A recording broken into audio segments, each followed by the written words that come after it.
Hello, everybody. Welcome to Capricorn 3, the Mage 20 show, set in the world of darkness. My name's Boosterman Dan, and these are the awesome nerds I play with. Do what you want with that sentence. Phrasing. Sarah, who are you and what do you do? I am Sarah, or Conquistadora de la Estrella. I am the cat herder, I guess, for this game. I'm also the one telling them what's going on and how likely they are to die, which is very actually, come to think of it, like always.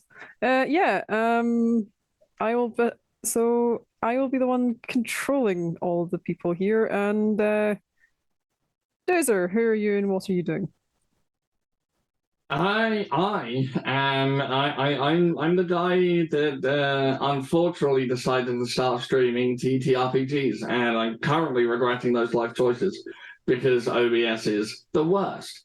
But other than that, I write. I guess I also do voice acting now. I don't know why anyone wants to listen to my voice, and It's all about learning transferable skills. I do TTRPG streams. So, all stuff to do with telling stories. Because I like stories. That's about it. What the long and short of what I do is be nerdy as fuck. Ryan, what do you do and who are you and various other questions? Hello, I'm Ryan Bell. I'm here playing a mage with my friends, air quotes. I joke. Wow. But when I'm not here, you can catch me on my stream at Ryan9940 on Thursdays running a Power Rangers RPG.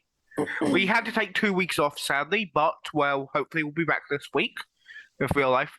And my other goal is, in the after show, if we have one this week, I will try and find a way to derail it into how great the Wednesday Addams TV show is. But that's that is such a good show, yeah. I haven't seen it yet, so I'd really rather you didn't. I've only seen the first 3 episodes, so anything that's episode 4 onwards, I haven't seen yet. Well, you see, there's a lot of and then there's a goat on the roof. I mean, it's the Addams family. I'd be disappointed if there didn't somehow end up being a goat on the roof. Okay, and now Jen, it's your go. Oh, also, yeah, Jen, this is you're the guest star for today because Shadows is not here. Yeah, I wondered how I got here. Yeah, that's we just snatched you off the street and just plunked you in front of the camera. Yeah. Well, we would know idea. There it was. Yeah, literally just minding my own business, making your way downtown. Ignore the locked windows and door. Those don't matter. Ignore the bars that was installed over the windows last night. Don't know how they got there. You can't see it, but there's currently we summoned a ghost, and if she refuses to play, it'll possess her, so there'll be no change then. Yeah, that's business as usual. But why are you summoning a ghost to contain a kidnapped ghost? Anyway, because Jen, possession is 9/10 of the law. Anywho, I don't regret my jokes anymore. I am Jenny Artorias. I am here to torment at the behest of our wonderful storyteller. And yes, I'm sure it'll be a lot of fun if they're a plague mage. And after today, I still might not have. But yeah, let's see. I guess I need to actually invite you to the mage game, which look, I am currently stressed and. Oh no, I already gave her the invite link. Yeah. Oh, I finally the GM could do that. Never mind. Oh wait, you are the GM. Never mind. I'm an idiot. I'm going to go back to bed now. I'm going to sleep. Yeah. Look, clearly my brain is not functioning today. I'm going to bed. Gerbil, who are you and what do you do? Yeah. Hi, I'm the lazy gerbil. I'm an internet ghost. And I am very excited to see how Jen is going to bully my character. I mean, clearly It you're will going to be the first victim. In this case, it will involve a knife. Honestly, actually, it's not going to be how she bullies you. It's going to be how she bullies the entire crew. Like, I'm just going to put that one out there. Okay, that ominous prediction aside, let's start the game. First of all, shout out to Miracle of Sound, whose music was playing during the pre-show, because Miracle of Sound is awesome. Also, this is a adult themed show set in the world of darkness, where there are, well, adult themes, and they're potentially disturbing content. If you find anything that is difficult to sit through, please do step away and take time for yourself, because self-care is best care, and your mental health is more important than this show. Other than that, our characters may, especially today, be particularly awful to one another. However, these are characters. These are not player choice. These are the characters, not the players. And nothing the characters do or say is representative of the players' views, etc., etc. I think that's everything. That's everything from like the outside stuff. So, who wants to give the recap for everyone else's benefit and also especially Jen's benefit? Yeah. And I can give it a crack. If you want to support us, go to patreon.com/The Explorers League. And we have a Discord, which, if you give me a moment, I will link to. Invite people to the Discord. There we go. I will put a link in. And before we do that, note I have removed the New World Order symbol from behind me because Stephen is longer affiliated with that group. Oh yeah, that's a good sort of environmental storytelling. That's the one. Last we left the crew of the Capricorn 3. Dr. Mac had discovered that the sister that she thought she was communicating with for the past decade has been dead for that amount of time. She confronted the captain asking her if she knew. The captain didn't really give a straight answer. During this time, the crew, Vincent McClellan was his unwise self and mentioned that he fucked around with the multiverse. In so doing, the crew of the Capricorn now knows that the rift in the sky now gives their universe access to every possible universe in the multiverse, which in turn is fucking with the natural state of magic. I'm gonna. It's not quite the infinite multiverse. It's only connecting to every multiverse in which the Capricorn 3 exists. Otherwise that'd be a massive can of worms. But otherwise, that's mostly correct. Anyway, during their conversation, the doctors wanted to make sure that the rift was not, in fact, getting any bigger. To accomplish this Mr. Stevens was given the magical necessities to see the rift as the doctors would. During his investigation, he met with a mysterious creature on the surface of Mars with no protection. Before that, I saw the Void Engineer's fleet getting completely decimated and eaten by said Void. Oh yeah, the Paradox Tear is apparently quite hungry, and its favorite food right now is the Umbral Defense Force. That creature they met turned out to be a Feylord named the Bloody Baron. We left off inviting him to tea. What's next? The Red Baron? Yeah, it was the Red Baron.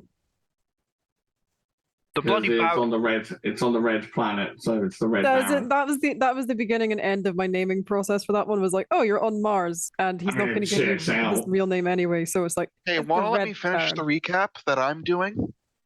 All right. Sure. What's next for the crew of the Capricorn 3? Find out now on tonight's episode. Yeah. So, that's everything, right? All the intro bullshit. Yeah, that's the recap. That's everything. Yeah, you head in. But Stephen, you're accompanying this mysterious creature who just again looks like he's out for a Sunday stroll. Like, doesn't seem to be bothered in any way. Kind of just sort of just picks at the ground a little bit, just kind of wipes some scuff marks from his shoes, and then just steps into the airlock with you. Yep. As it cycles through, you actually notice there's someone else outside. And you kind of think, oh, it's probably just one of the nightmare suits, because you kind of got to the point where they just kind of turn up whenever and wherever they please. Now that there's the sort of spirit shield shroud around the ship, they appear less frequently inside the ship, but they kind of just sort of appear randomly, and it's kind of like it's still just a mild nuisance of like you turn around, there's a suit there, and then it's like, oh no, it's like just one of those suits, and then you just continue doing. It's kind of like that sense of new normal. Yeah, I just give it thinking it's just a nightmare, so I'll just give it a little wave. It's very much annoying stray cat energy. Yeah, I was more thinking it's like a wild fox, but without the screaming. Yeah, fuck those things. It just turns up, does whatever, and then just maybe shits in your shed. Just a fox doing fox things. It's just foxing around. But yeah, so you'd pay it no further mind. Yeah, I just give it a little wave while waiting for the decompression and whatnot of the. Jenny, does it wave back? Hmm? Jenny, Oh does no, it wave back?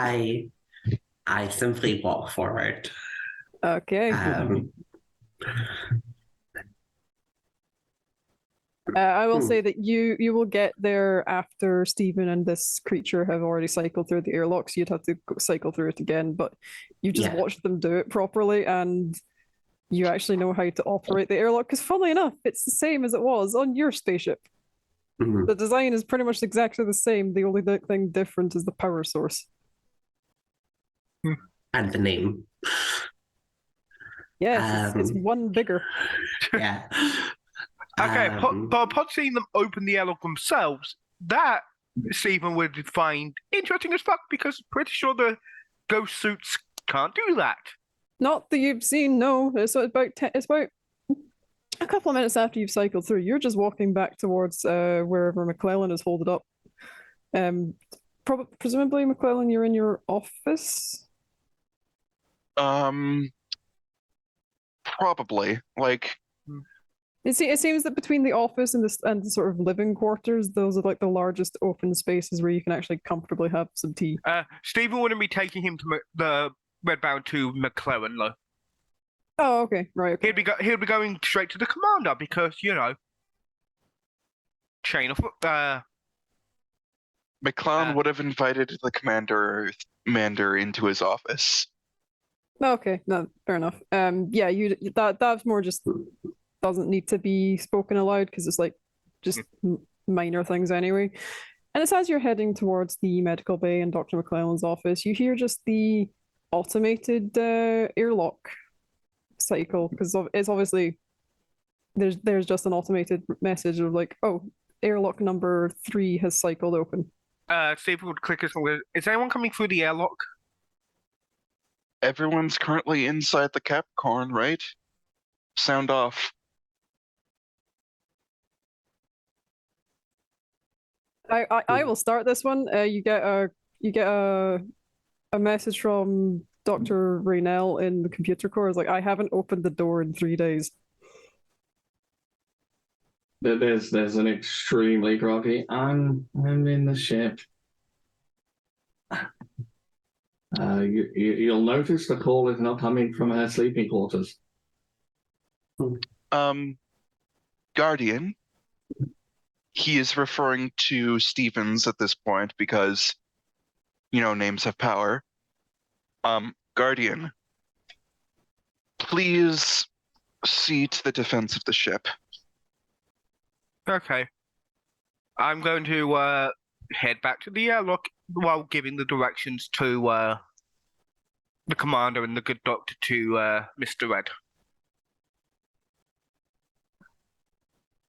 Oh, we're leaving so soon. That's such a shame. But Sorry, I have to go play White Knight.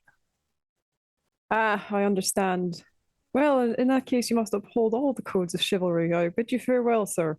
At which point he just walks off without actually waiting for you to tell him where to go. And it's like that. He probably already knows the layout of this ship. And then I head back to the airlock. Hmm. Morph to Trank because Stephen is not a, active murderer. Yeah. So Stephen, you see a suit again. Kind of what you've been used to at this point with like the random apparitions and random goings about. This one, however, is quite distinct. This one is quite clearly wearing not just a spare suit from like the Capricorn 3 or might just be an entire like conjuration. This one is wearing specifically a Capricorn 2 spacesuit since you recovered the missing Tangler and you know what those spacesuits look like. They've just got like different colors on the suits just to differentiate the crew. So while yours are like orange and white, theirs are blue and white, basically. So I assume this suit is blue then. Yeah, it's like mainly blue with like white sort of like sealed parts, so like the neck rim and stuff. Okay. Then is there a way? Since I assume it's the normal stereotypical airlock of outside decompression chamber, inside the ship style airlock. Is there a way to prevent this door from opening? The one inside the hallway. Oh yeah, there is because Dr. Mac actually did that back in episode 1 where she or not so much canceled, but she paused the airlock cycling when you guys came in. Right. So I'll push the button on this side of the door to prevent this suit from able to go further, if able. Yeah, it's the repressurization halts about 2/3 of the way through. Identify yourself. Also, I'll look for the intercom button. Press it. Oh yeah, because you don't have the same radio frequencies. It'll be just the shipboard communication. You do actually have to plug into it physically because you're still not really in a space where you can just take off your helmet and talk normally. Yeah.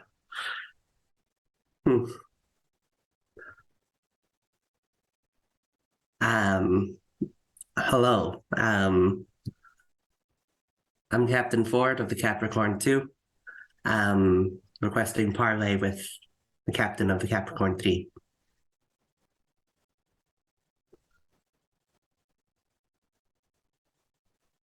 Give me a moment. Come on.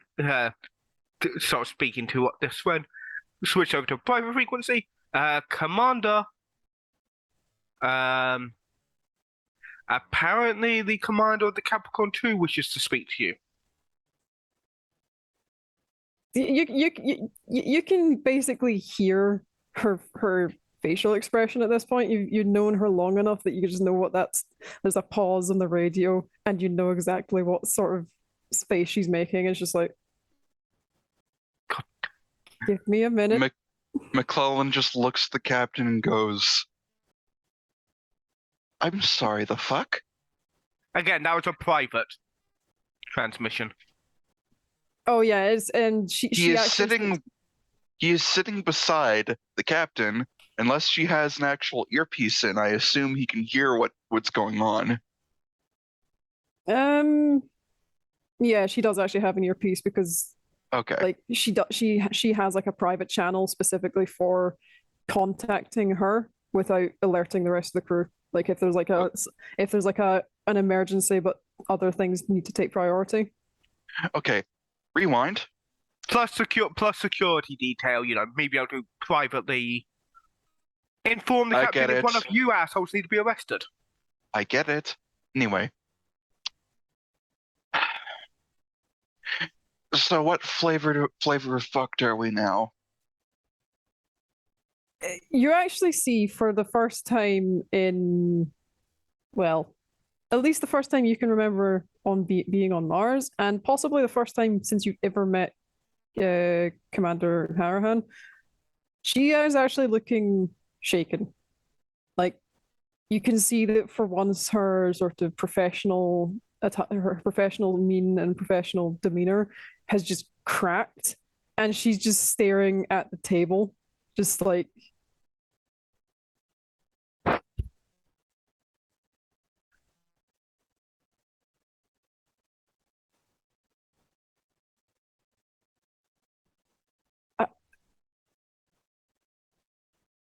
I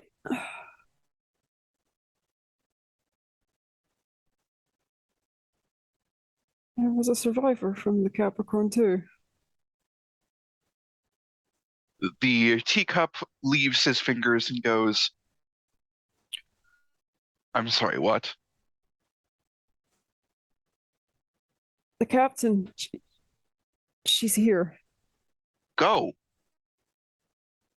Yeah, she just sort of looks at you kind of blankly before Go. realizing what you'd actually said. At which point she does quickly go up, and as you can see, she's like trying to sort of regain her composure as she gets up and heads towards Stephen.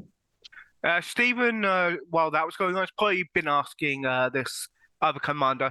I assume there's security protocols and whatnot that he could ask to try and get some more. Yeah, there's the usual ones of confirming identity and with like a slight with some magical means. So basically, it's confirming identity and also confirming the reason that you're here, basically. Yeah. So I will just say, I just need to quickly confirm your identity. And I would ask you a few security codes and whatnot before doing the magical identification. Yeah, well, actually, I will leave that up to Jenny. How convincing are you of passing these? Just make up I some still random know my stuff. codes. Yeah. Yeah. Well, yeah. You know the codes so for Capricorn I'll. too. Yeah. I'd give my rank and whatever equivalent of like a public authorization code existed, like as a Don't military handshake. officers and that have like serial numbers? Yeah, you've got And serial numbers on your rank. Yeah, Sure. that's always the thing in So TV I'll shows. give Like those. yeah. Sorry. Yeah.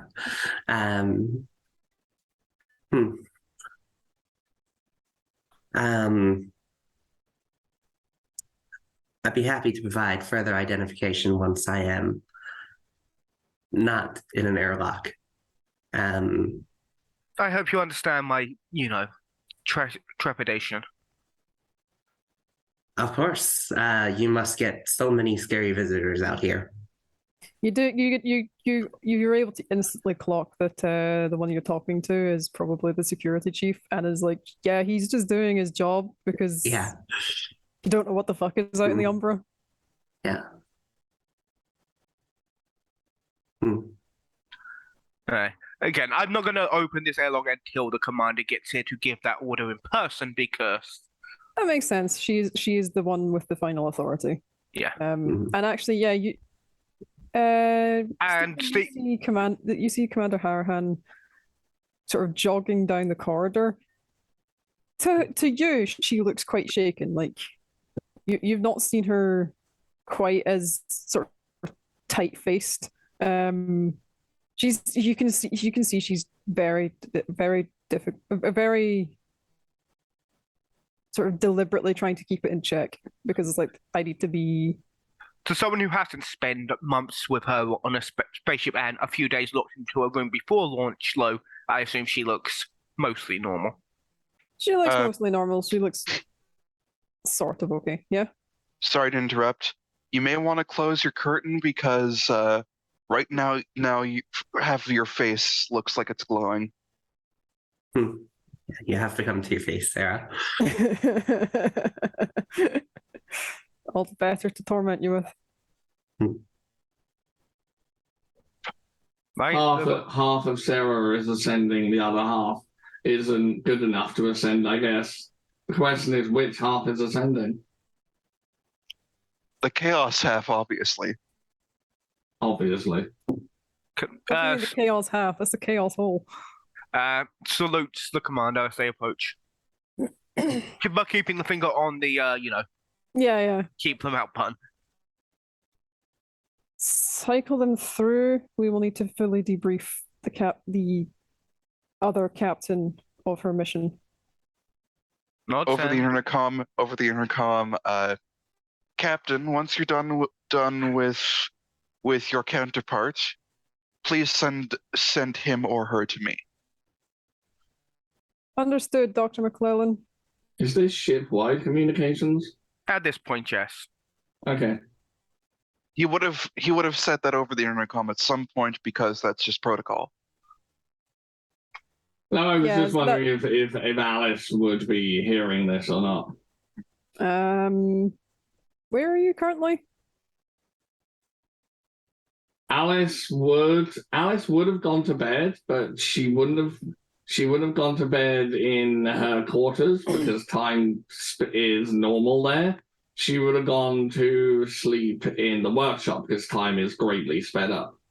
So she can get like a proper sleep, but in a much shorter amount of time. Oh, in that case, you hear the announcement, but because of the time distortion, you can't actually make it out what it's saying because to your perception inside the time bubble, it's traveling. It's like someone speaking really. Yes, but she'd asked Lauren to play it at an appropriate speed, so like she's probably already set it up so that the intercom works at a speed that works with her time. So basically, there's like a delay towards it because obviously Lauren has to then take the transmission I'm just saying, up. So I'll say you're like a couple of seconds behind everyone else just because of processing power. You do hear the announcement coming through. Yeah. Sorry, what was the actual announcement? What was it McClellan said? That once the commander is done with her counterpart, for them to report to the medical bay. Counterpart from the Capricorn 2. Yep. Which you don't know about. And there's a few seconds as not only does Alice wait for that to be translated, then there's the few seconds of her processing, and then just a click as she joins the chat, as it were. I'm sorry, the counter what from the Capricorn what? I'm sorry, the commander. It has to then cycle back through so that everyone else can understand it. Just Alice sounded like a chip. No, actually, it'd be really slowed down. So it'd be it's slow for you. It's fast for them. Yeah, so it's like when you speed up someone's voice and they sound like a chipmunk. Yeah, that's what's happened, and it's like. Yeah. Mag, please step out of the time bubble. Ford is just going to. I'm a little bit concerned that you seem to be having problems with your ship too. Would Jenny's character know? Would Captain Ford know the surname Mac? Given that I think Alice's sister was meant to be on the Capricorn too, right? No, she was wearing Capricorn 1, I believe. Capricorn 1. Yeah, okay, then never mind. You actually no, that's actually Captain Ford. You recognize the name Mac, because obviously you remember there was an incident where one of the sisters died, and then there was like but do we continue with the Capricorn project? Is like there's another.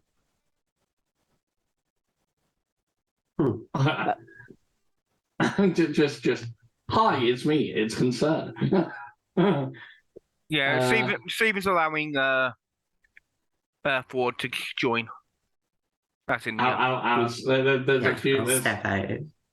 a few more seconds of silence from Alice and then a normal tempo. Try that again. I'm sorry. The counter what from the Capricorn what? You don't know about the Capricorn 2 part. That was never said out loud to you. You Wasn't only it? heard count. No. Oh. I thought Jabal said the Capricorn. McClellan did say over the intercom counterpart from the Capricorn too. Yeah. I thought you just said your counterpart. No, I mean, he did say Cap- Capricorn. Anyway, let's fine. let's just move on.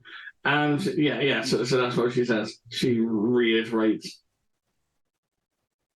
I'll just hold a hand up and like take the helmet off now that I'm inside. I assume I'm still on speaker. For now, yes. This is coming from Harahan, who's standing beside Stephen. Allow me to introduce myself. I am Gillian Ford, captain of the Capricorn 2. Our mission has suffered a catastrophic failure. How is it you have survived?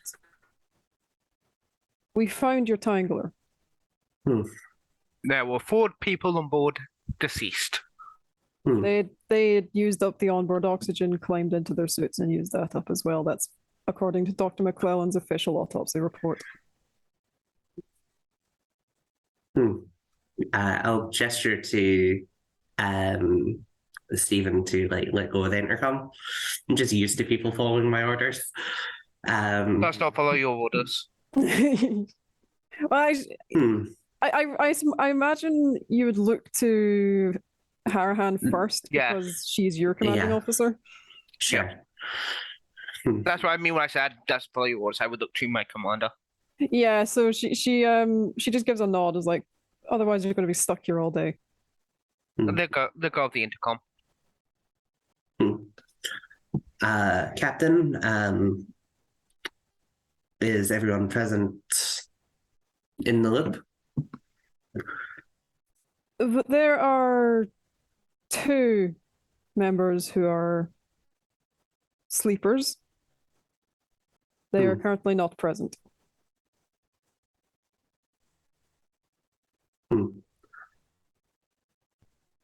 Through various means, I was able to extend my suit's life support capacity, and well, with a bit of luck and planning, I've made my way here on board.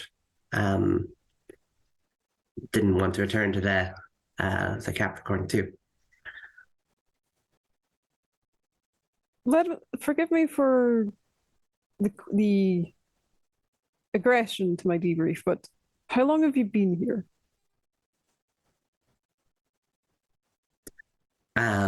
Capricorn 2 disappeared 7 years ago.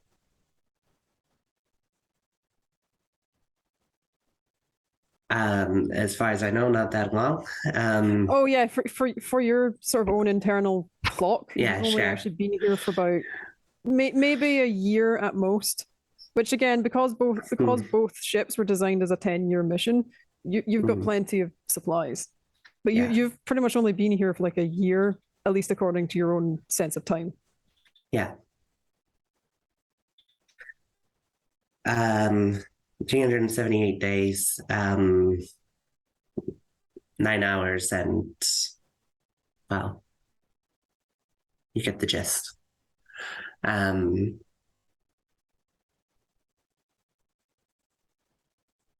I've been scavenging from my own ship.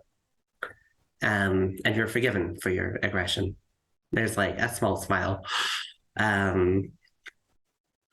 We've had a very rough month of it, Captain. I'm in a little mood for further surprises when we still have 1 member of my crew unaccounted for.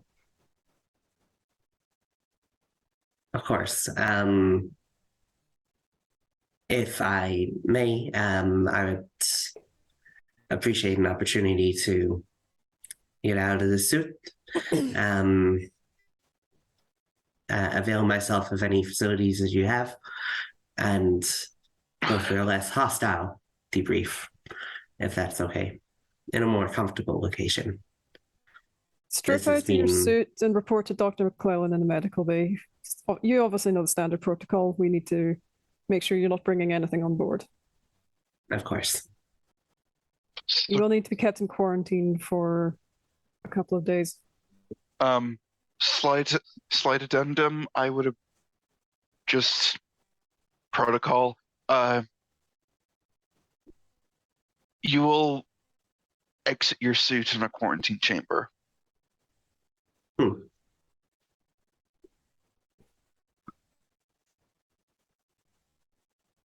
Very well. Also, can you stay on the record your sign, what's the term? Fuck, brain being dumb. What's the term for our magic? Procedures. And it would be nice if we knew your procedures beforehand. I'm going to disclose that to the captain. I don't think you have the clearance. That's up to her, though. As security officer, sir, I have the clearance to know possible threats. No offense. Captain Ford, I formally welcome you to the Capricorn 2, such as state, or yeah, Capricorn 3, such as the state as it's currently in. Captain Ford's like, ha, mine! Just steals the ship and flies away. That would be a neat trick, considering the engines are destroyed. And the ship's on its side. Mr. Wills is correct. He is the security chief for the crew. Anything that you have in relation to the spheres of hyperscience would be useful for him to know, so we can work around it. As for the trouble over the intercoms, as you heard, that is another procedure enacted by another member of the crew. You can hear there's like a slight note of disdain in her voice, because it's just like, and then there's a very quiet under her breath. It's just, I ordered her to sleep.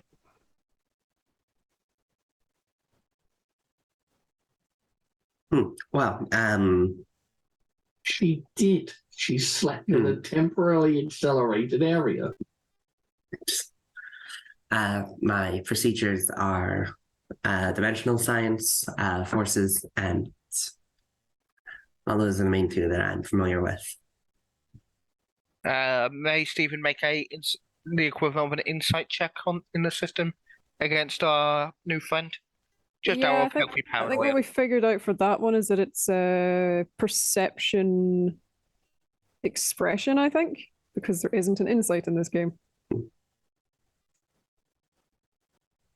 Sarah, can you roll for me, because the sheet is kind of half-baked. Yeah. And Also because you can't even click on it anyway, like you can't do it as you would normally do in Vampire, so you have to just sort of add up how many things you're wanting to do. right.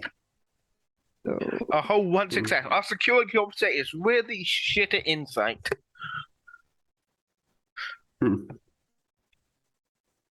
But then that's what blind train loyalty gets you. let's see. 4 difficulty 6, yeah. Yeah, they don't want you to be insightful. You might be able to read your commanding officers, and they don't want that. Yeah, nothing seems out of the ordinary here. Well, a lot does. Also, yeah, the way that the sheet works is that you can't actually just click on anything. So it's basically you just need to actually remember what your dice pools are, which is a bit of a pain. It's the Mage 20 sheets are like the VTM sheets, but not useful. Quick question for the storyteller: does Captain Ford recognize Stephen? That will I was be thinking of that earlier. a wits awareness check, I think. Yeah, that'll be a wits awareness, because that's like actually how you notice things. It's your perception basically. But for some reason you don't use actual perception. The system is obtuse. It would be wits awareness. Yeah, wits Sure awareness. is. Yeah, the system is obnoxious, and much as I love World of Darkness, please no. Because despite being a clone, Stephen does not look much like his counterparts. Yeah, actually, so Captain Ford, if you want to roll that one. Just Sure. Yeah, you basically just hit the dice button, and then you just say what the action is and If what you dice you're using. if you're Mhm. on the Prime page, if you scroll down to where you see merits and flaws, there is something called dice pool where you can just put in the two things and roll it that way. Oh yeah, that's also something you can do. Usually that's if you're using the same thing all over and over again. It's just like a shorthand. Right.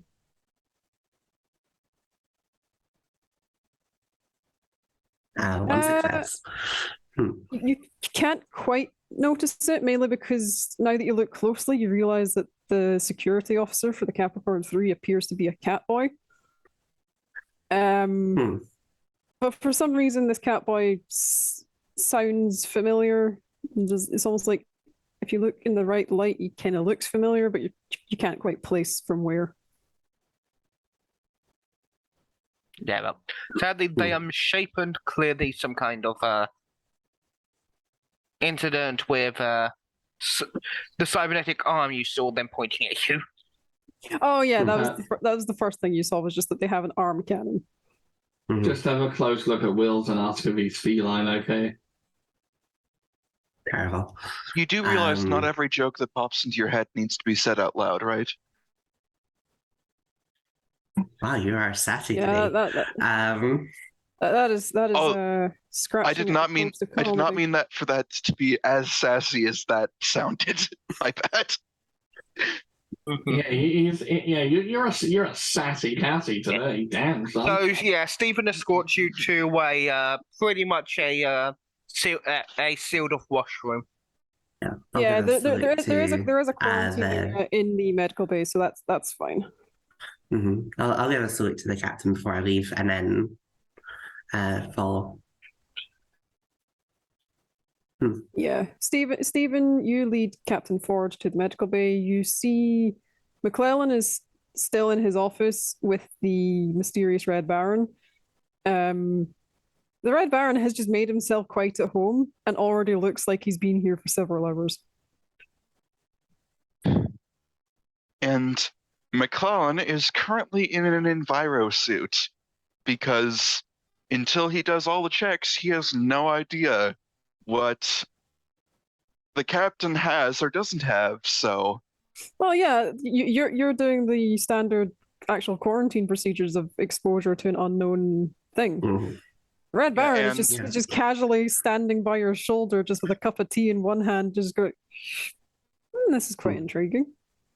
Oh, right. Forgive my rudeness, but my duties require me. No, it's quite all right. I understand you will see to my needs when time permits.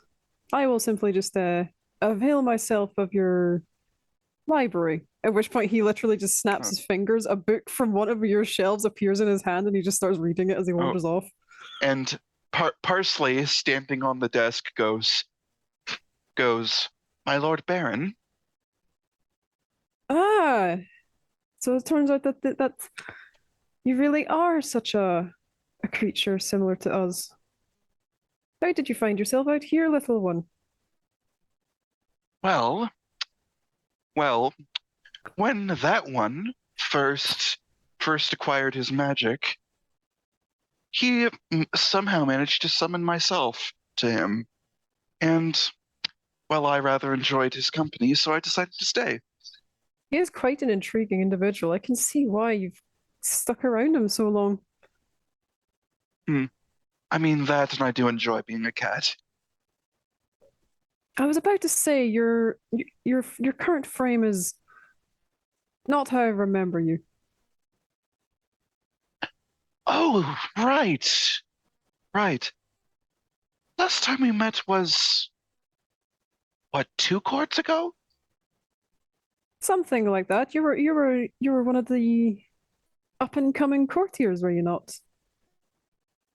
I distinctly remember your wit and satire being quite quite cutting. I'm pretty sure I was an ogre back then.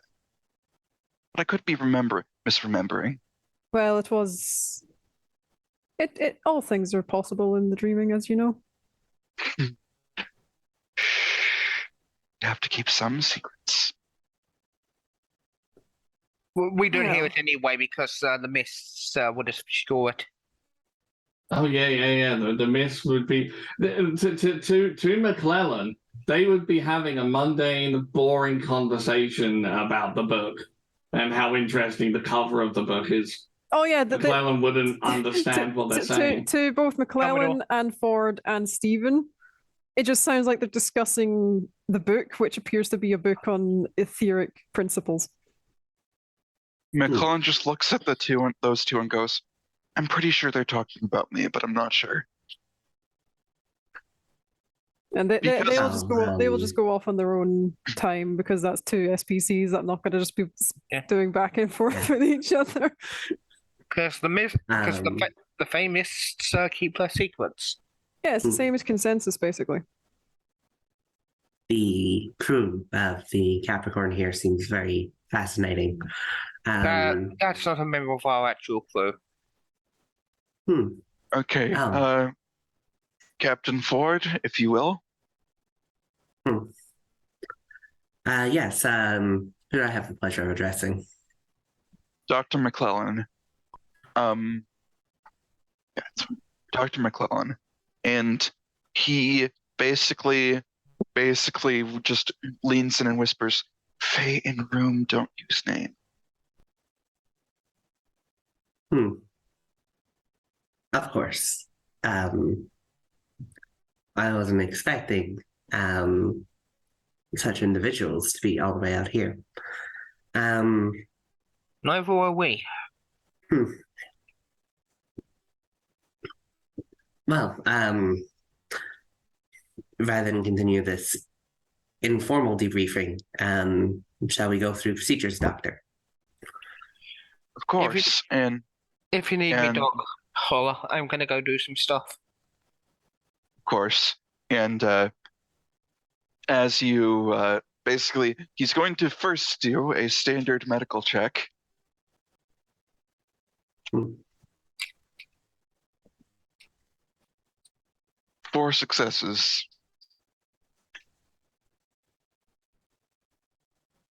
Yeah. Standard medical check. There's obviously some muscle wastage just because it's almost like Captain Ford has gotten used to the lower gravity but hasn't quite been keeping up with like maintaining muscle mass. So she's definitely a lot more sort of slight and wiry than she would have been before the mission. There's also like some injuries that have now since healed. You can see that there's some head injuries that have now healed. There's like a scar on the back of her head. There's like a what appears to be a bite that is now healed on her leg.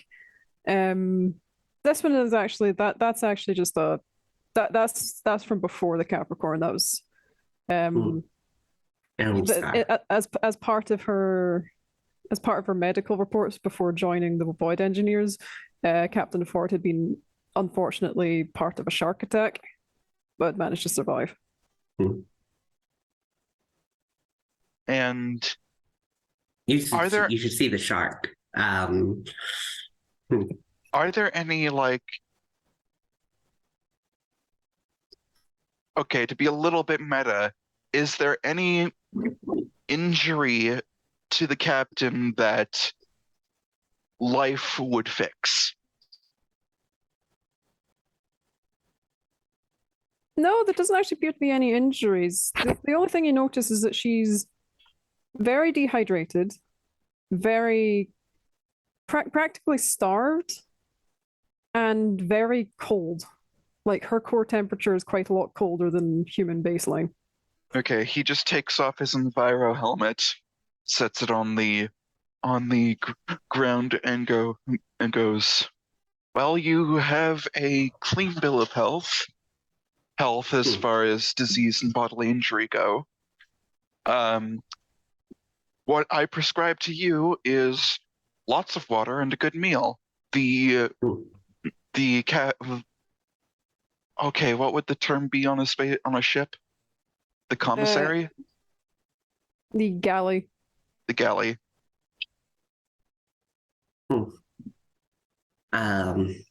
Well, thank you, Doctor. Would you care to join me for that meal? Also, I don't know where the cafeteria is, so.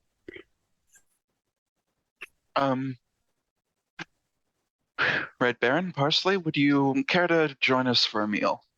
As you turn around, you actually notice that the Red Baron is not there. The cup of tea is very neatly put on your desk, and the book has been put back on its shelf, but Parsley's now the only one in your office. Where the hell did he go?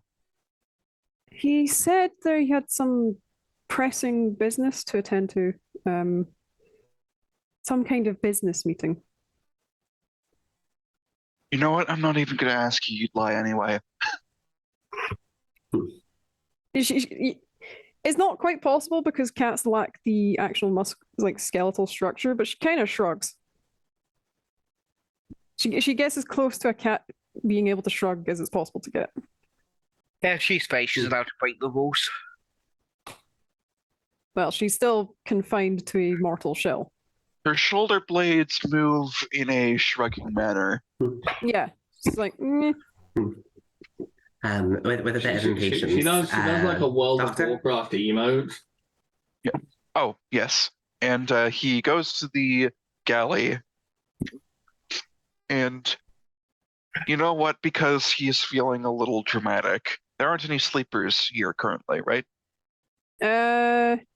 No. Winters is currently doing her usual routine. She's currently in the Tangler Bay from where Stephen last saw her. So basically, I want to be a fancy boy and basically do the make a cornucopia with life. All right, you can easily do that. You can easily take some of the ration packs and just produce more than is inside the actual physical pack. Because it's one of those. You just open it and it just happens to have more than is Holy shit! technically. I rolled 8 successes on that. Yeah. If I may have some creative liberty with this. Holy fuck. Yeah, you have 8 successes. What do you want to do with your fucking king's feast? So he puts a packet on the ground, pulls out a dropper, drops some what looks like tea on it. The packet quivers and shakes, then bursts open, and a literal medieval style king's feast just rolls itself out onto the table. And McClellan goes, "That was slightly unexpected."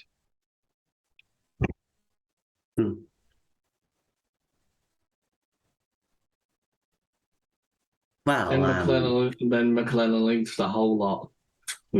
I appreciate the show of talent, but I'm curious that your captain would allow such frivolity in use of procedures. Okay. To be clear, I did this because you're a guest. Also, we've been eating rations for the past month. I think having actually decent food once in a while is worth the, as you put it, frivolity. I will point out, just because of essentially the material component you used was a ration pack. This big king's feast will still taste like rations, but they're just better quality. So Okay. it's went from MRE to Tesco meal deal. I know it's more been you still have a ration because a ration is just an allotment of food or whatever, or allotment of whatever. So it's just instead of going from MRE, it's World War I, World War II officers mess, where you just have a full staff kitchen, but it's still part of your rations. Right, It's gone from a ration to a Tesco ready meal, and you're not sure if it's an upgrade. Well, considering that there are literal goblets of wine, what? Yeah, no, it's basically it's now just an officer's mess in like a permanent base rather than like an outpost. And he calls everyone to the meal because, well, there's enough food for everyone.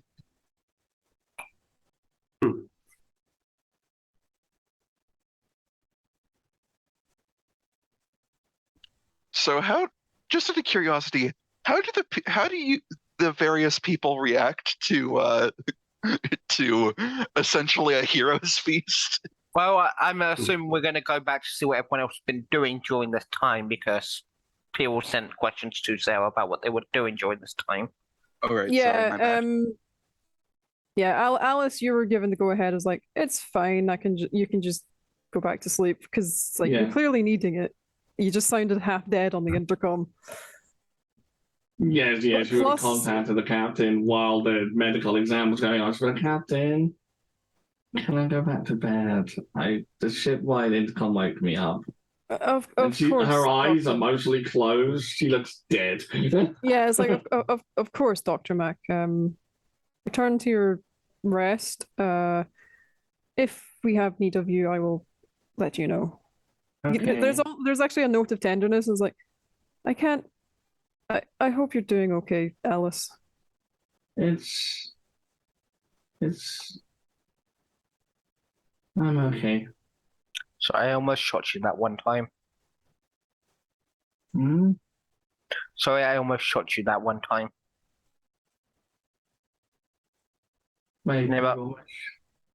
you mean the captain almost shot her? I mean, yeah. Yeah. Lol. Yeah, Alice just like there's clear hesitation. She sort of does an exam of her own emotional stage. I'll live, probably. And there's a wry smile as she is just thinking about the fact that she's stranded on an alien planet. Like, you know, the Isle lid is temporary at best. So yeah, she thanks the captain and ends the call, and we'll go back to bed whenever Sarah decides Alice wakes up. Sorry, what was it you were wanting to do, Ryan? I'm gonna go to. Steven's plan is to go speak with Lauren and ask for files about Capricorn 2, primarily the crew and the captain. He just pretty much he wants to do some research, into this new guest. Okay. We'll pretty much be like, "Hey, Lauren, want to do something fun?" I will say that there's not a lot of information just because the Capricorn 2 never came back. So the only information you have is stuff that was around before the launch. So like the crew manifest, what their mission was, that kind of thing. Pretty much, Steven essentially just wants to go over the crew's personnel files. Yeah, you find Security Chief Stephen Wills. Ugly motherfucker. Yeah, he looks like you were before you got the surgery. Yeah, ugly motherfucker.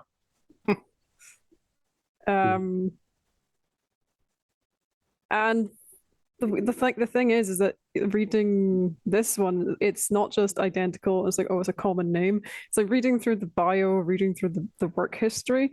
It's pretty much identical, aside from a couple of things. It's like he was deployed in areas that you've never ever been to. Yeah. And probably even so, if it's older, it's just, yeah. He saves that away for now. Yeah. And mostly looks at the mostly how many enhanced people were on the crew.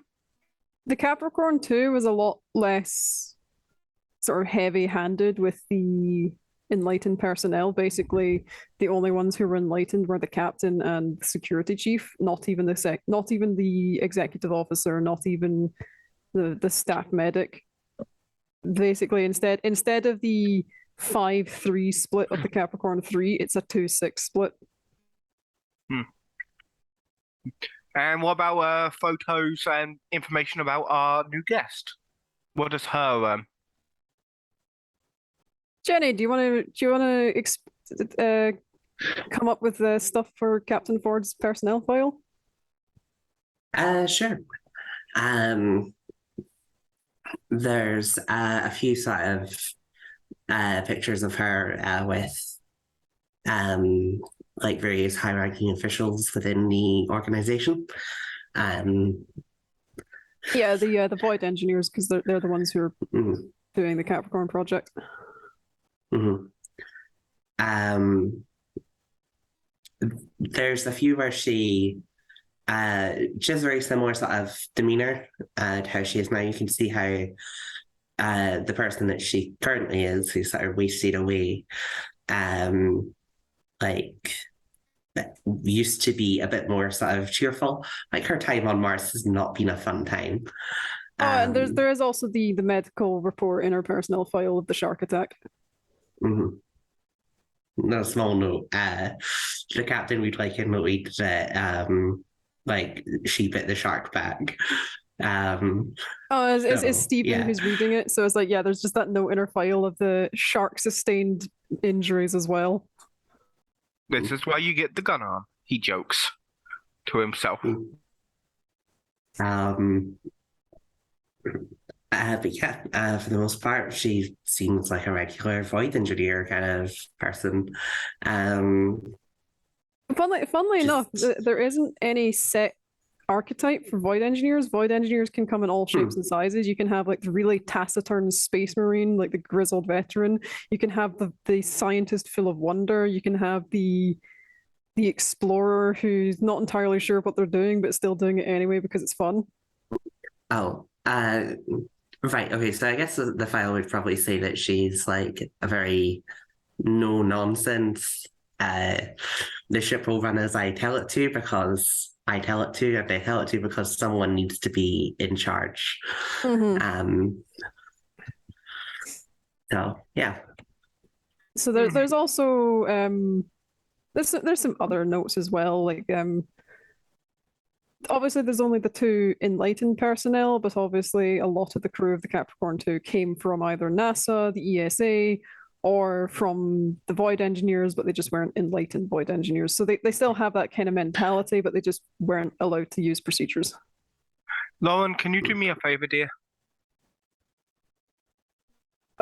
Yes, Stephen. What is it? Two things. Can you keep as close a tabs on our new guest as you can? Let me know if anything untoward happens. And make sure your new quirk is kept as quiet as possible. Understood. Before you go, Mr. Wills, and she actually switches specifically from voice to text and just sends you a text message on like the open, or not so much the open channel, but specifically the text alternative for the radio, and just sends you, it's like that I am having trouble looking at her. Sends a message like with the other things. Worse. And she just completely cuts that one off. It's like, I will keep an eye on the captain as you requested. Thank you. Is this something that everyone can see, or just No. Just Stephen. This is just the private Stephen, text channel between the security chief and the computer. Stephen locked himself up in the records room to get this information about the other crew.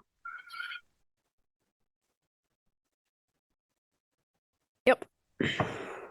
Yeah, we And- Captain Ford taking a glug of wine Yeah. for bringing it down. Not quite my favorite vintage, but it'll play. Stephen goes on private comms. Well, at this point, he gets the message to come to the cantina. But on the way, he goes on the private comms to the captain and goes, I just got information from Lauren. Has she updated you? What information? Apparently, when Lauren tries to look at our new guest, it's like looking at one of the other suits, but worse.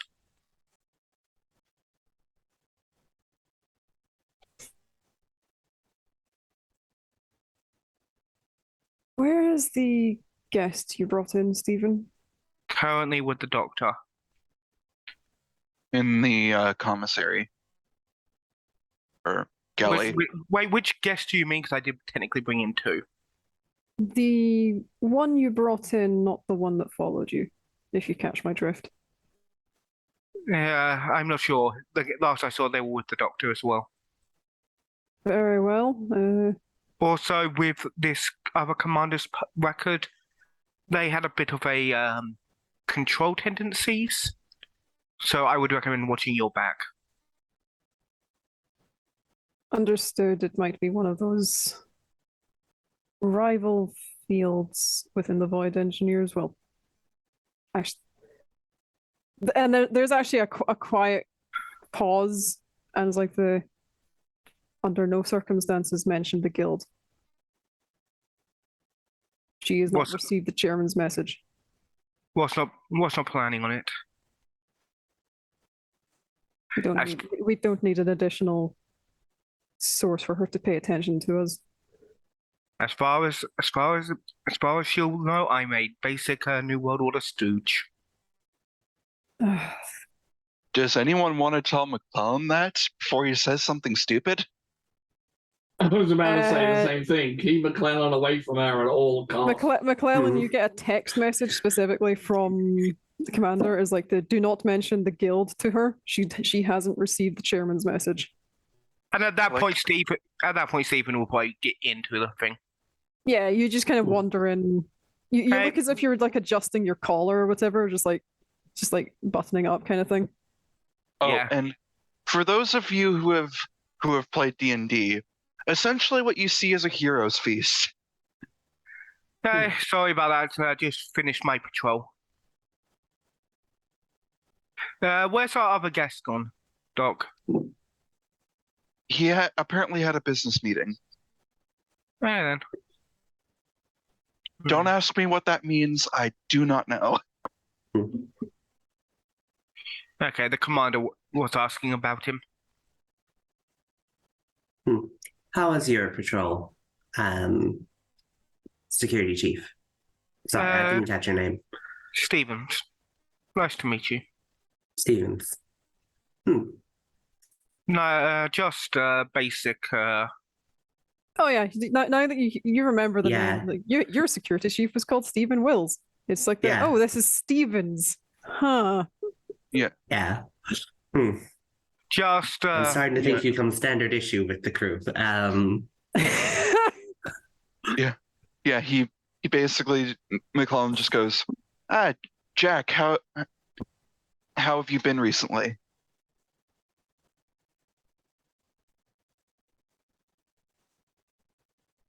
Looking around for a Jack because he just introduced himself as Stephen.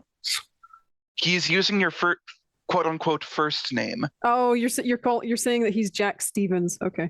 Yes. Oh. Hey, sorry, just went over Did my not get head. the reference. Yeah. Okay. So a few of those few more of those suits. Did you have any issues like that on your ship? The suits. Not so much. We had other problems. You would obviously you would know that the Capricorn 2 phased into a mountain and has been stuck there for the last year. So that's definitely one of the other problems that had to be encountered. Tell me, is the Capricorn 3 in?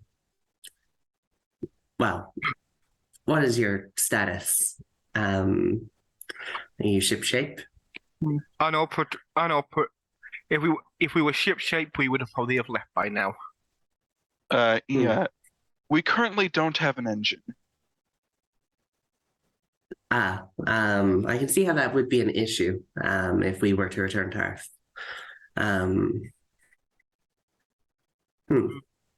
Maybe there's something that could be salvaged from the Capricorn 3, 2. That is a slip on my part. not the Nah, captain. that's fair. I made the same mistake earlier. We actually considered it. It's just getting to the Capricorn 2 is not a easy trip. In fact, you made it all the way no, here. it's not. As said, we found your crew. We buried them. I appreciate that. I'm sad to hear they didn't make it as far as I hoped. Maybe you could help identify by the body the people we found. He basically, autopsy report of, the people, Mhm. and basically he Yeah. just gives her his report and asks if she recognizes the folk. Yeah. There's a sort of frown on her face as she looks over them. Before she pulls out a small sort of handful of sort of military issue dog tags.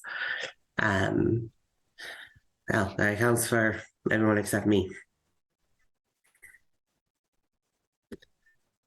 Yeah, you notice you've got Stephen Wills, security chief.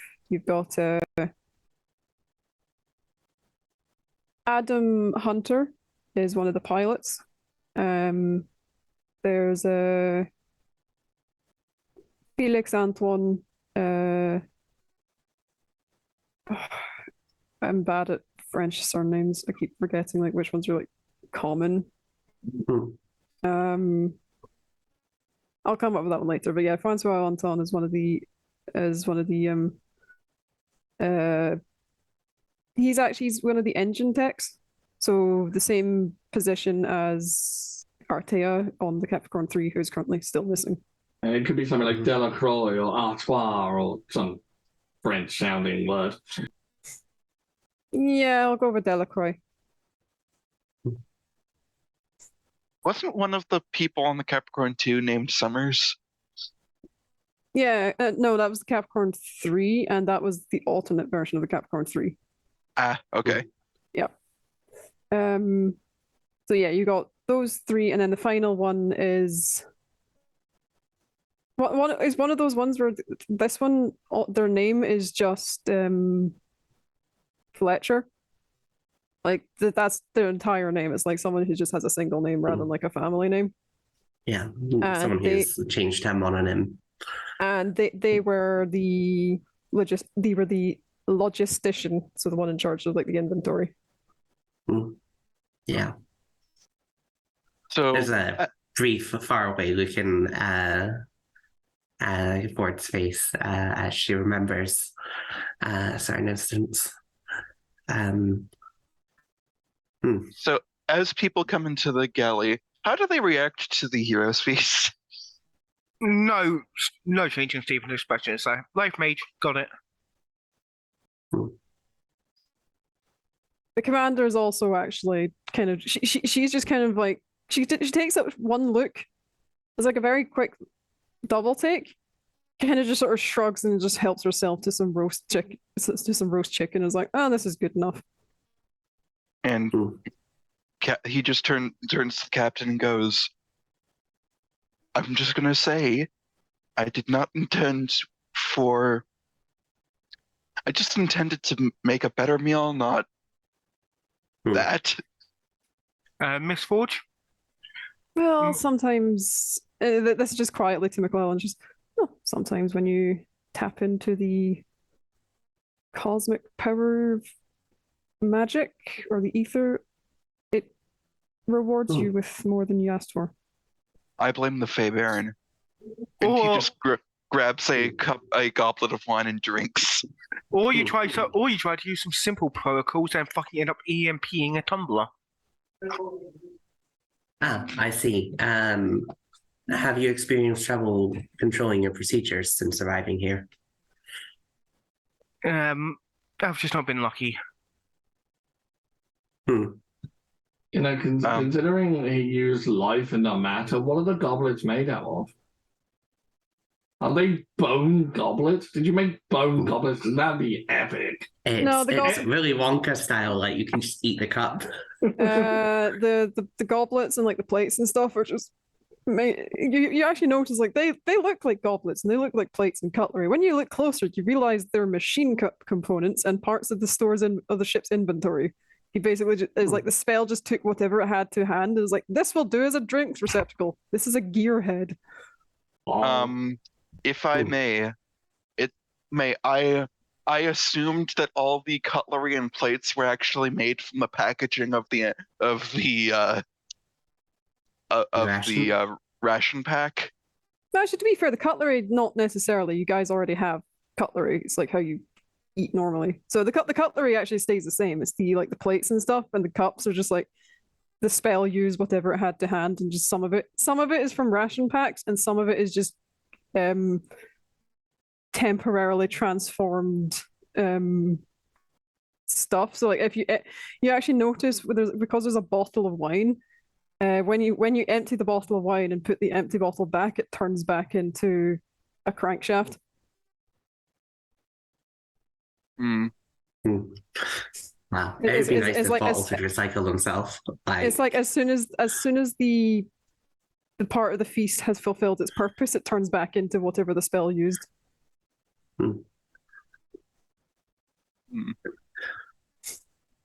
Enough about missed opportunities. Well, at least for now, won't be mad at me.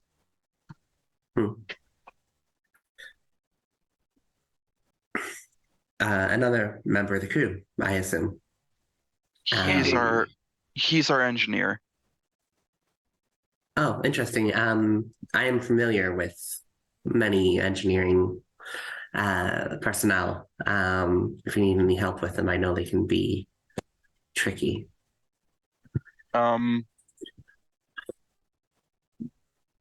Has McClellan been told that we are keeping the fact that Lauren is sentient from Ford?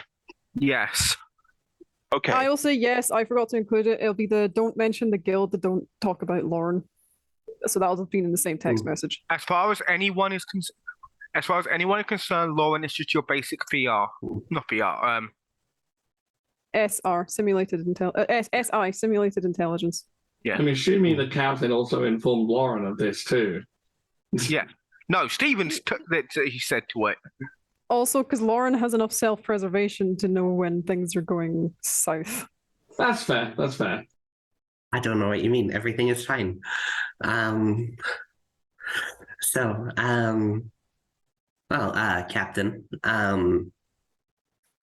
now seems as good a time as any to continue my debrief, if you wish. Or we could enjoy this extravagance before us.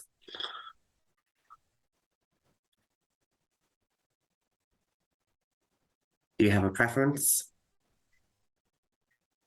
Sorry, I'm just doing a thing. Yeah. Point of order, have the sleepers come by and eaten their fill? Yeah, Winters has actually come over. She you can see that her spacesuit, she hasn't bothered changing out of it. It's just like covered in like grease and muck and stuff because she's been repairing the Tangler. How's it going? I just need a minute. Just everything's starting to look like spanners to me. McClellan just walks over in here and goes, "Here, have some wine." And she just kind of looks as like, did we? Don't question it. Just drink. Well, actually, her first response is like, is this like a morale thing? We were meant to have like Christmas dinner on board or something. No, it's about the things I've been trying to teach you. Right, and she just drinks and just helps herself. Is this a fine person one of your sleepers? And Ford'll stand up and like offer her hand. She looks at you, kind of looks you up and down, realizes you're wearing a different jumpsuit because this is the captain of the Capricorn 2. Captain Ford. She's actually. I have a prop, so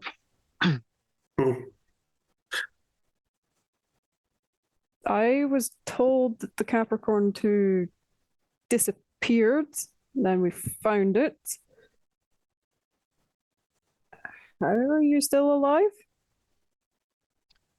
Again, the stuff I've I- always wanted to say this. Rumors of my demise have been greatly exaggerated. Well, I've got a question. How does Winters process the revelation? Because so far she would still not be 100% convinced that she's not hallucinating. Here is a person she's never met before. There's no reason for her to hallucinate the She captain could have of gone a more ship. mad. The captain of a ship that she believes crashed with all hands dead. So I'm just thinking, like, what would her response be And to this Stephen, revelation? and when she asked how she survived, Stephen would chip in and go, again, the stuff I've been trying to explain to you that's very complicated. and there's actually a moment where she just looks at Stephen, looks back at Ford, looks down at her wine goblet, and then just drops the wine goblet and just takes like several steps back away from the table. It's like, oh fuck, it's real. You're in the process of becoming awakened. And McClellan If just you want, I can help with that. McClellan and open just your eyes to the truth of the world. McClellan just lightly grabs Winters by the shoulder, sits her down, and goes, "It is real." I just thought Stephen was needing to just process what was happening, and I thought he was just needing to make stuff up because it helped him work through what was actually happening. Look, everything you're thinking and feeling, everyone in this room has gone through the same thing. We understand. Look, I was a therapist when I figured out I could make plants grow by pouring tea on it. How do you think I felt?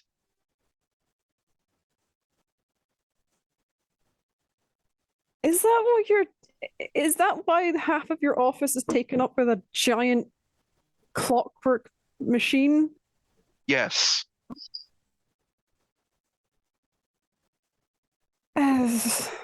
Look, nobody said magic makes sense. Well, why does he keep calling it procedures then? He specifically never used that word. Look, certain organizations rationalize the unexplainable in just certain ways. So, for instance, the group that we are a part of generally considers magic as hyperscience, hence dimensional science, etheric biology, all that. I'll explain it more in depth later when we, But McClellan is just explaining it. Basically, exposition here, explaining paradigms and all that. Oh yeah, it's just like a very Doctor? brief one.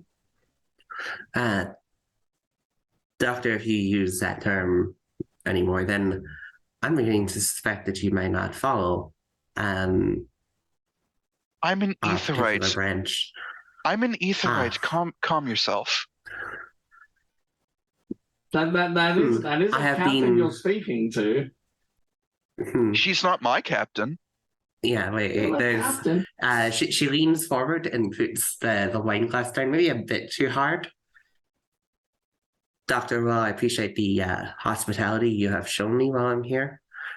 Please be aware of my rank, and that I've been alone on this red dust ball for almost a year now. And please be aware that though you are a captain, you have absolutely no power over any of this crew.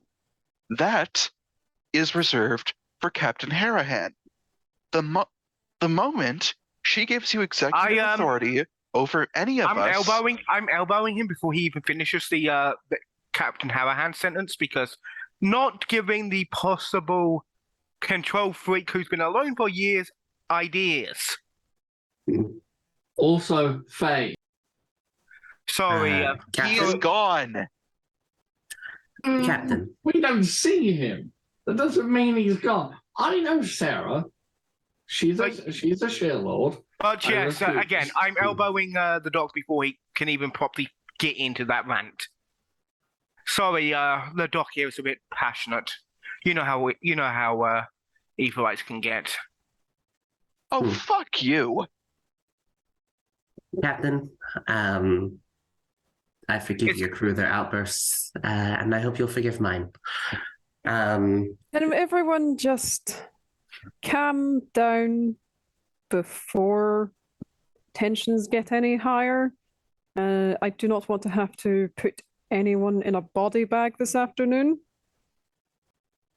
And McClellan just breathes in and just looks to the captain and just mouths, "My bad," and grabs another goblet of wine. McClellan, Alice hasn't shown up. Can you go and check on her, please? Why do I feel like I'm being put on timeout? Looking around the table, how close are the captain and Stephen to drawing their weapon? And Like, how suspicious do they seem to me?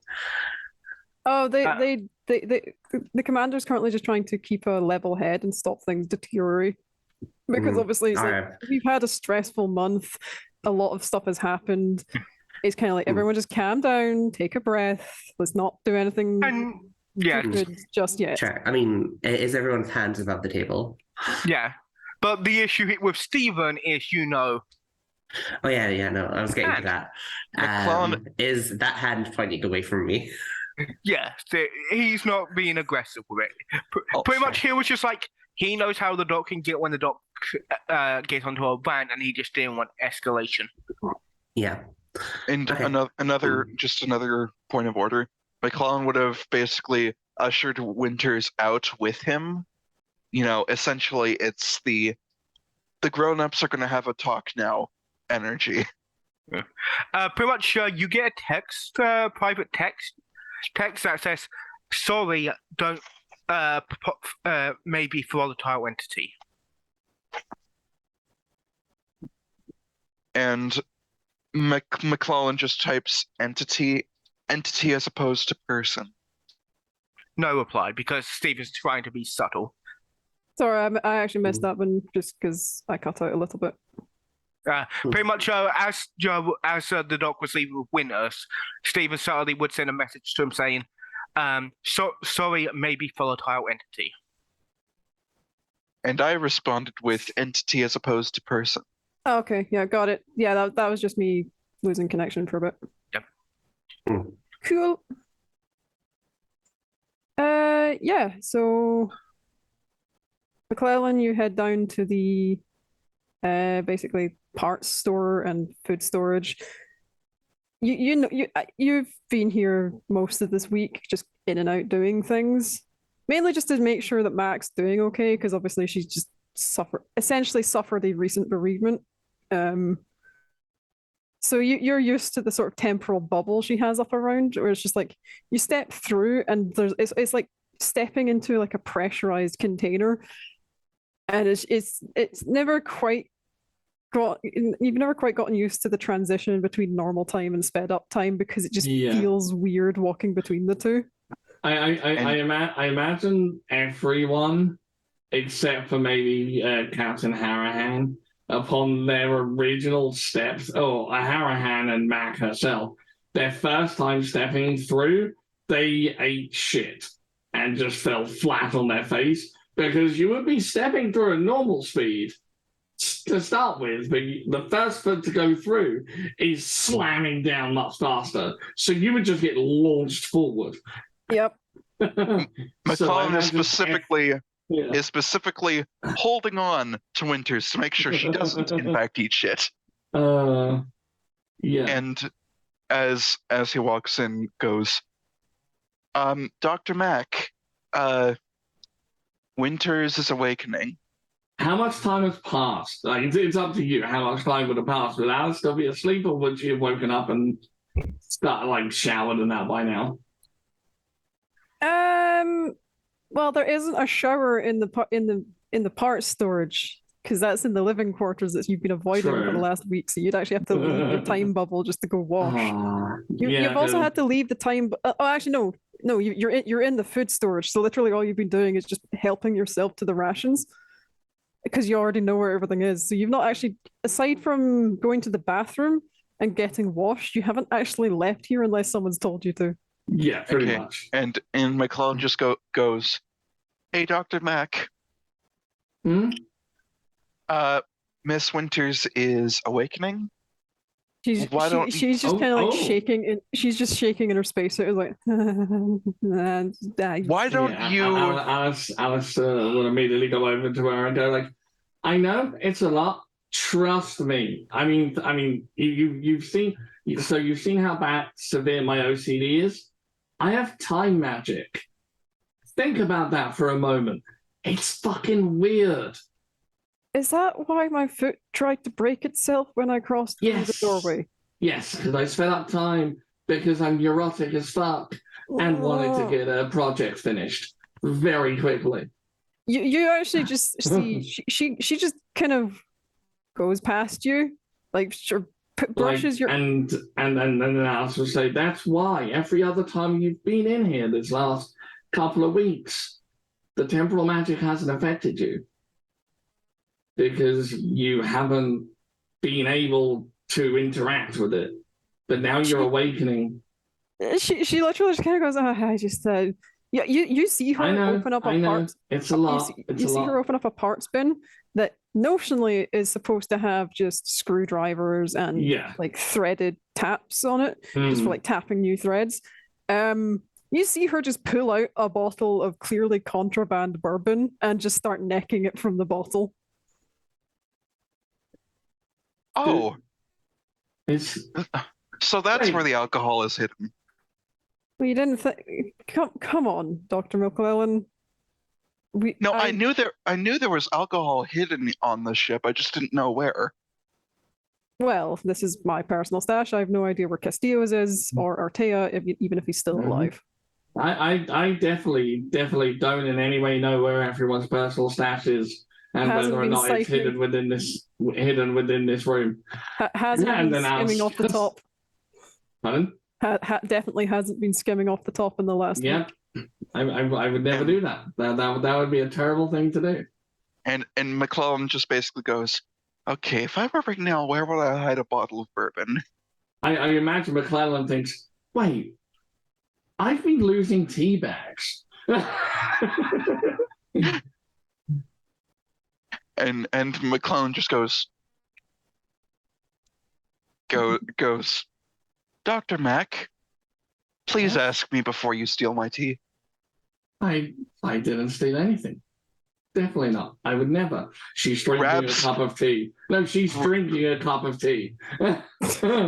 Grabs a box, opens it, clearly bags missing, closes it, puts it back. Well, it's the fact that the box is opened at all, I imagine. That it's like, the tea is And tasty. anyway, so we've got the captain of the Capricorn 2 is on the ship. Sorry, Hang on, I should I'll be probably back in go. a sec. I just need to turn on my mic. yes, I should go shower. And she downs the tea. and Okay. McClellan just goes, "Fair warning, she is almost definitely a control freak." You also get a text right now, Oh, both of you. Yeah, and when McClellan says she's definitely a control freak, there's a slight side eye from Alice who says, "I have no idea what that's like," and then Not runs out and then goes out of the room. Not OCD, actually do what I say, bitch. Control. She is a control freak as well. That's part of her OCD. That's you a mean- part and parcel of OCD. You mean she's a captain? Like, both of you two get a text, by the way. Control Well, freak, Stephen. captain, swings and roundabouts. Yes. Sorry. What did we get? Sorry. Alice and McClellan both get this text from Stephen. It's a forwarded text. You know how someone sent it to Stephen and now he's sending it to you. It reads, I do enjoy our little chat earlier. Perhaps keep your eye on the blue-suited creature. See you real soon, RB. And the response is, I know you're the security officer, but do you need to make everything sound ominous as fuck? Yeah. I forward those to the message you sent me, Sarah. Yeah. That's what you missed. And okay. That's the response from Alice. I know you're the security officer, but do you need to make that sound ominous as fuck? And McClellan responds, a Fae sent that message. What the fuck do you expect? Alice doesn't know about the Fae. Oh yeah, Alice Yeah, doesn't Alice know has about been the Red asleep. Baron. The only reason Alice woke up was because you guys used the intercom and the shipwide intercom, which would have woken her up. Because it wouldn't have been, because to her it would have been a high pitched noise. So Miss Ford, would you mind helping me with something then, since you know the Capricorn 2 better than me? Of course, Mr. Wills. You think it's faster? It would be Mr. Stevens. Yeah. Oh, Mr. Stevens, sorry. We need a few parts that are missing on this ship. Could you mind escorting me back to the Capricorn 2 so I can look around to see if it has the necessary parts? Well,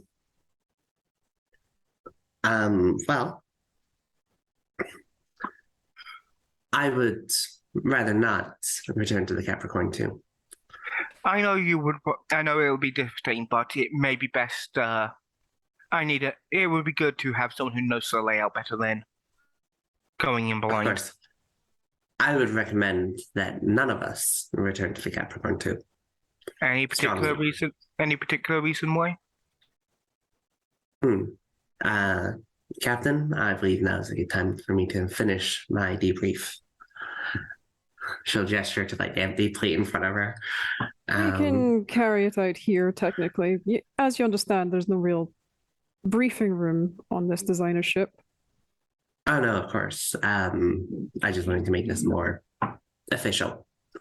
Very well. We will start with the actual debrief, such as, well, what happened after you ignited your fear drive. Poor Alice missing everything. Well, we were lost for a time. And when we arrived, we had materialized into, let's say, a rock formation. We lost a number of crew then. And from there, things escalated. Escalated? How so? Were you under attack from other reality deviants? I come to understand that some of them try and make the journey here as sort of a pilgrimage. Not the typical kind of reality deviant, no.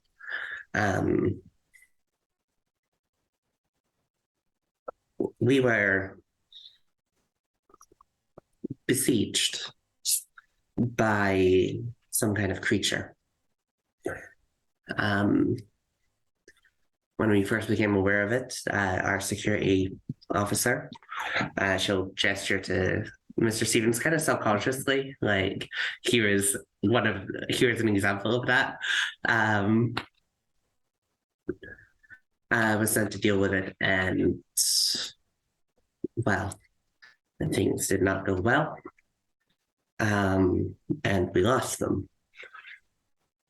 I am sorry for your loss, Captain. We've recovered the remains of Security Chief Wills, along with the wreckage of your Tangler. She's specifically not mentioning that the Tangler was actually intact. Yeah.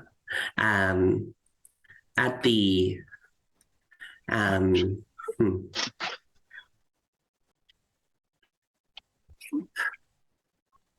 That's over my part. 1 second. Um,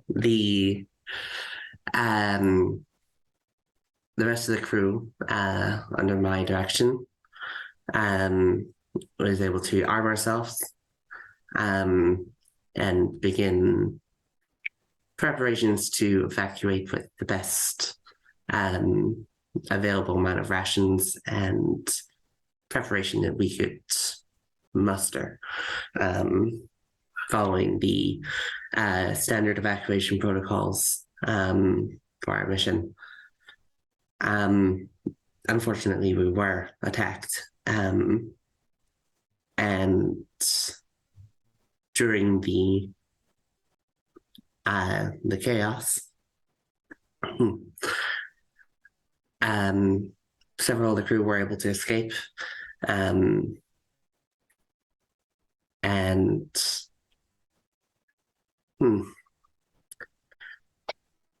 it was my intention to go down with the ship. I fought with this entity, and when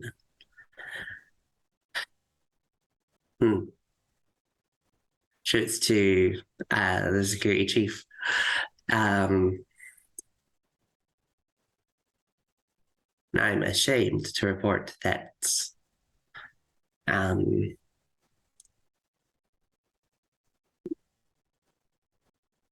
I lost consciousness for some period of time.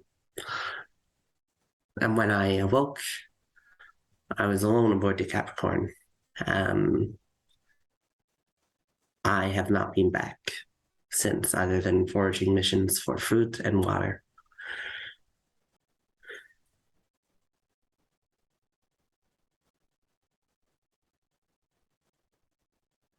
I am. What was it, Dozer? Oh, it's something just occurred to me. So when Stevens texted Alice about the captain of the Capricorn, it would have occurred to Alice that when she spoke to the spacesuit entity, and she said that her crew was here in peace, the entity would have asked about the others. The entity said, "What about the others?" And Alice will text the rest of the crew that she'll say, "Wait a minute." The entity asked, "What about the others?" It might have been referring to the Capricorn too.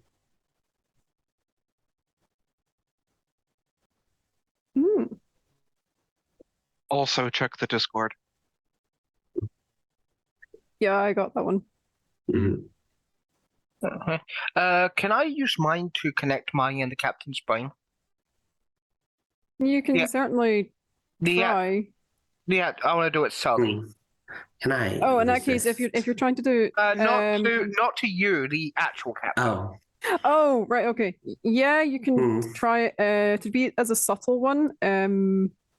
I will actually say you won't be able to read out from your rulebook because that's a very obvious action, so it'll be slightly more difficult because you can't do that as a focus. But yeah, you can connect with the captain. Well, commander. So I'll go with that one. So one of them is a captain, one of them is a commander. That's the best. Commander. Yeah. Okay. Yep. The boss. Yeah. So roll for that one. That'll be your enlightenment mind.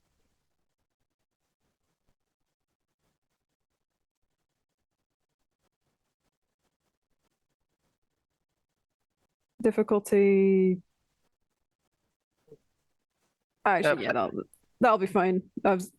You get 3. You're able to form a link with the captain or commander, so she can talk to you. You can talk to her. I just think. Did you get the inconsistencies?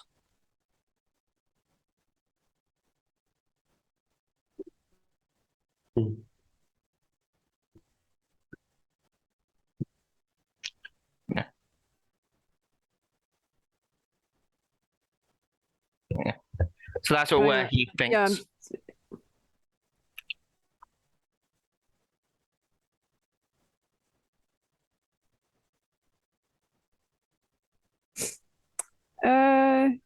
Yeah, you get a response back. It's like, she seems fixated on the fate of Mr. Wills and the others in the Tangler.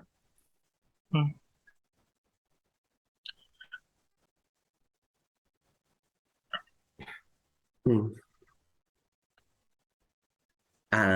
So, Mr. Stevens, I would.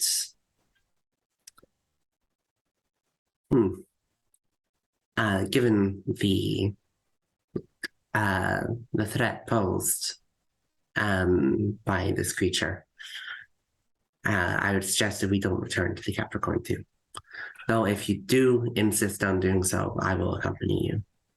It will wait for them again. If we ever want a chance to fix our engines, we are going to need supplies from the Capricorn too. Of course. I think it's at this point McClellan walks back in, and Sarah, before he actually walks into the room, he would have. Okay, my intention is to basically use the spirit sight again, but less obvious, without glowing eyes. Yeah, you So this can is do when it he- to be less obvious. Right. This is when he looks at Captain Ford and just sees Cthulhu. I do believe he'll, but since we don't see him come, I assume he's doing the Sally form without, openly Yeah, coming so in. Yeah. having it being more subtle increases the difficulty because obviously the more obvious you are, the easier spells are to cast because they're very clearly you're doing a thing. So, Commander, may I have your Difficulty? may I have your? Difficulties. Can we finish the scene, Jobble, before you Sorry. Yeah, interrupt Sorry. again? sorry. I look at the commander and say to her, "May I have your permission to escort the captain back to the Capricorn to get the necessary advice?" And then I think to her, "I'm able to revive, so if I do end up dying, that'll be intel for everyone." Of course, Chief. Obviously, if the Capricorn 2's wreckage is as dangerous as the captain claims, it's best not to go in alone. And a woman who was brave enough to bite a shark, I feel is a good person to cover my back. You get a thought message from the commander. It's just you've got toxic darts in your arm, don't you? Nods. Mental nods. Like Yeah, thinks the words yeah. nods. It's like the kind of like the mental equivalent of like a thumbs up. She just says, authorization for lethal force granted. And just to clarify, Sarah, McClellan is casting it outside of the room. He's just not going in with glowing purple eyes to make it obvious. Yeah, in that case, so because you're trying to keep it subtle, I'll say it's difficulty 7. Something. One Stevens- success. Sorry. Yeah, you're able to get it just covered. Something So- Stevens might consider. Sorry, just quick. Is that Alice? Like it's up to you, Ryan. But Alice is the the logistics and requisitions person, so she would be potentially necessary for this mission. No, yes, but the thing here is Stephen doesn't want anyone else there for reasons.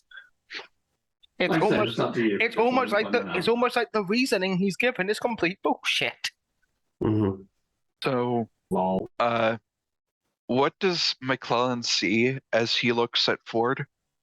I'm going to DM this one to you, Gerbil. He sees Yog Sothoth. Okie dokie.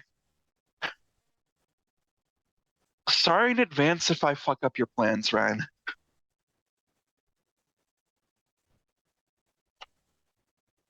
Sorry in advance if you accelerate mine. Because that's not ominous.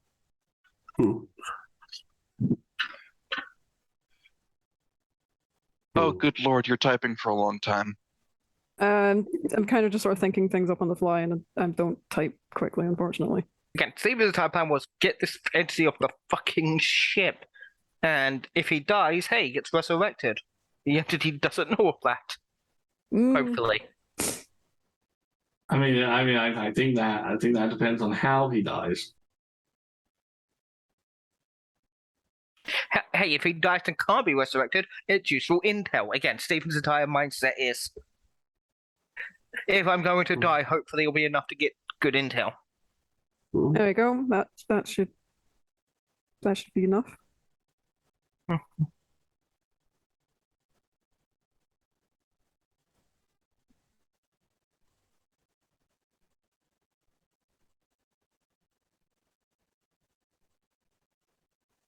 And McClellan basically goes,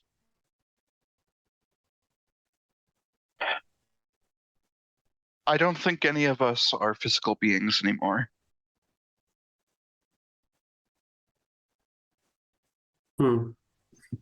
Doctor?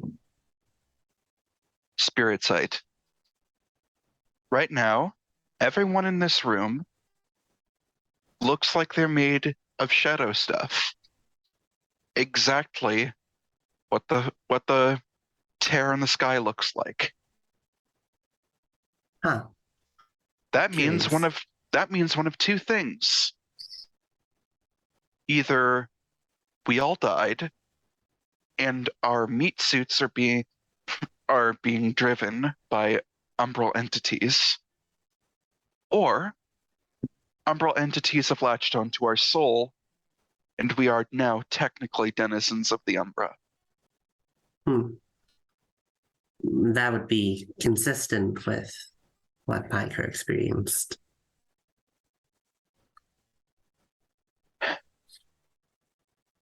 Shit. Can just for dramatics, can this be the moment Alice walks in? Like just turns up behind McClellan and scares the shit out of him. Yeah, I'll go with that. It's And he continues. you must be Dr. Indel? Or Mac. no, Dr. Mac. Hello, I'm Dr. Mac, and I'm assuming you're the captain of the Capricorn too? Jillian Ford, yes.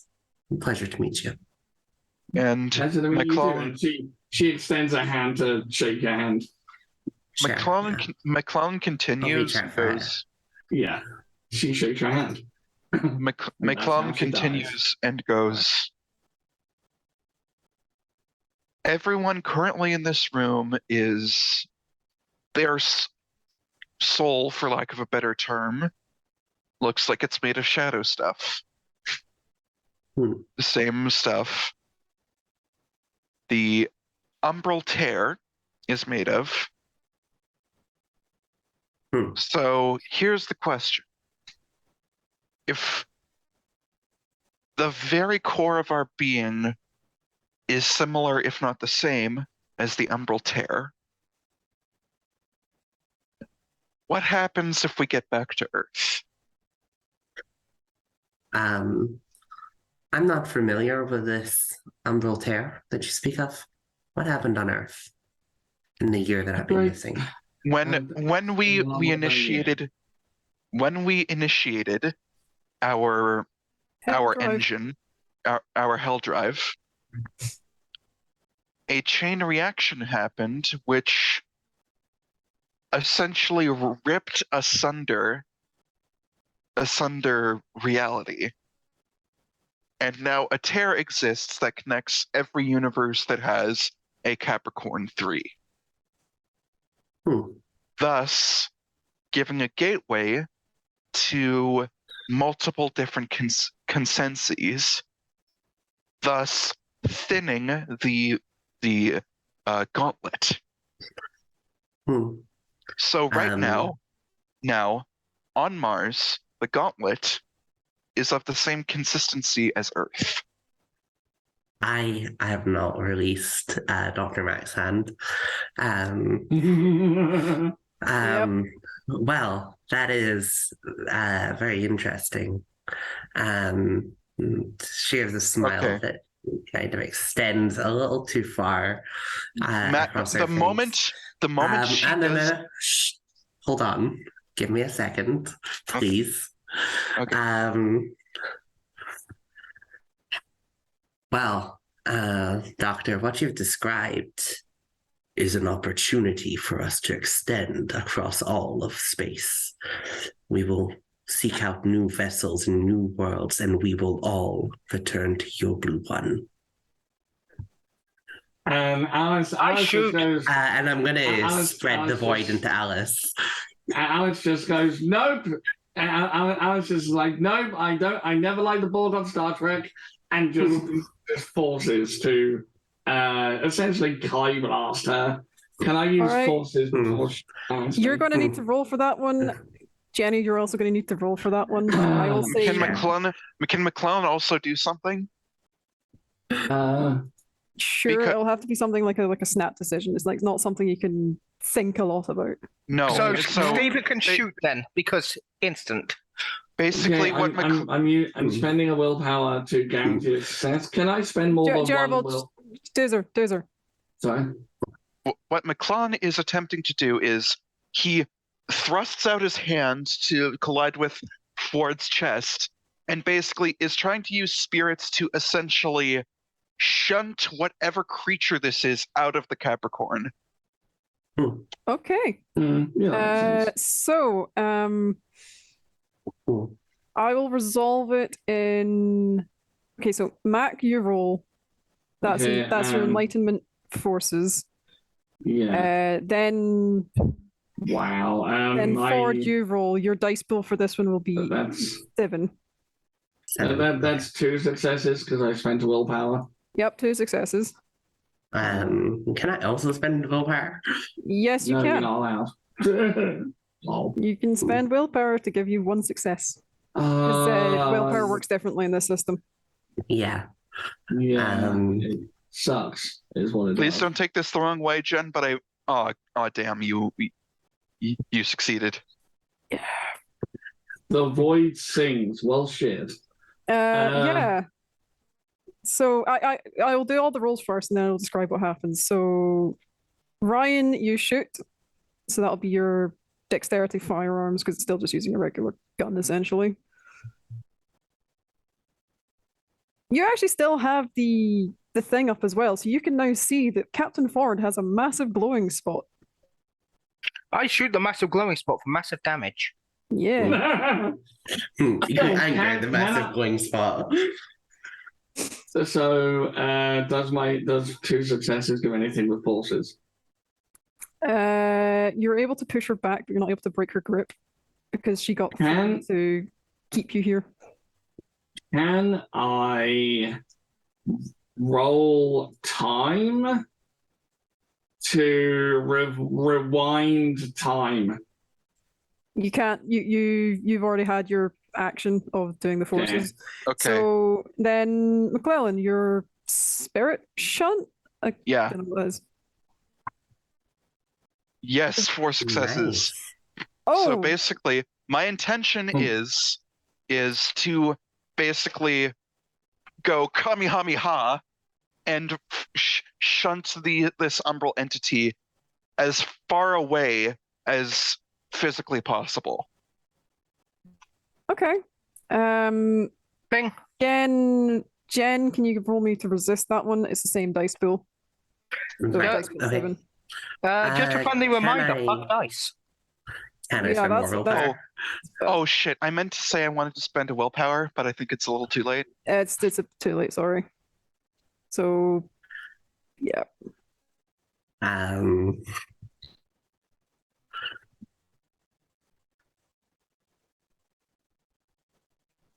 So yeah, roll for it, Jen. yeah, wait, I just wanted to.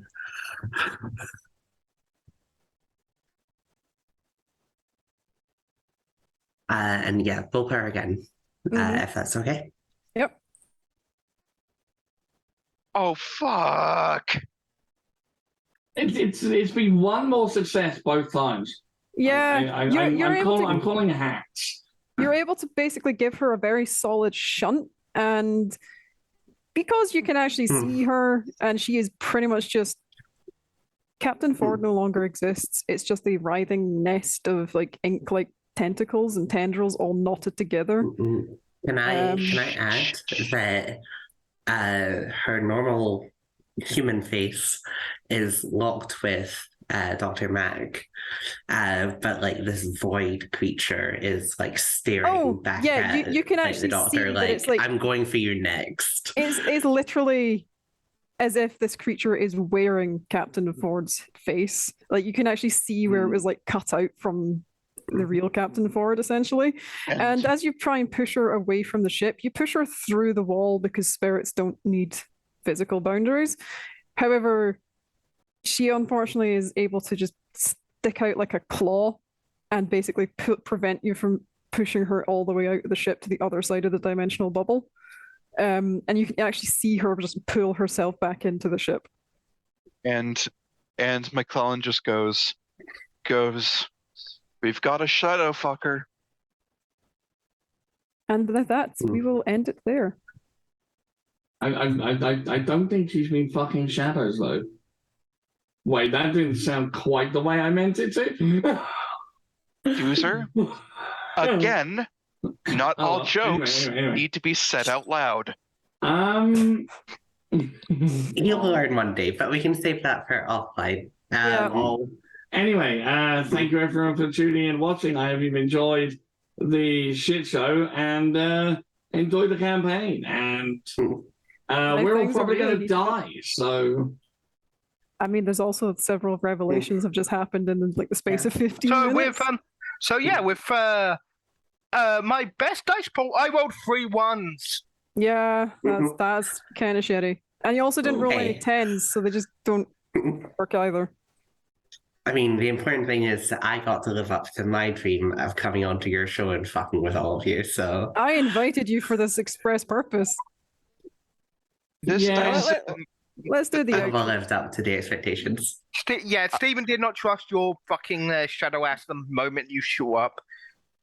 If you want to see the conclusion to this, obviously tune in next week, and it'll be the same time on Twitch, and the VOD for this will be up on YouTube, the Explorers League, either tomorrow or Tuesday, roughly.